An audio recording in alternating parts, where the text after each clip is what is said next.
ఏకాదశి వ్రతం మాత్రం అన్ని సంప్రదాయముల వాళ్ళు చెయ్యాలి. అన్ని సంప్రదాయముల వాళ్ళు చెయ్యాలి, అన్ని ఆశ్రమముల వాళ్ళు చెయ్యాలి. అంత గొప్ప వ్రతం ఏదైనా ఉంటే అది ఏకాదశి వ్రతం ఒకటే.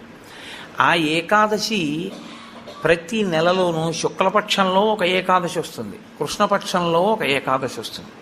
కాబట్టి 12 నెలలలో 12 × 2 24 ఏకాదశులు వస్తాయి. ఈ 24 ఏకాదశుల్లో ఏ ఏకాదశి నాడు వ్రతం చెయ్యాలి అంటే 24 ఏకాదశులు వ్రతం చెయ్యాలి.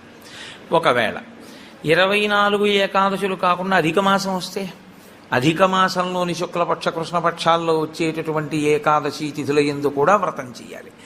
కాబట్టి ఏకాదశి తిథి నాడు చేయవలసినటువంటి వ్రతానికి మాత్రం ఎక్కడా శాస్త్రములలో ఏ ఆశ్రమము వారికి మినహాయింపు లేదు, అందరూ చేయవలసిందే.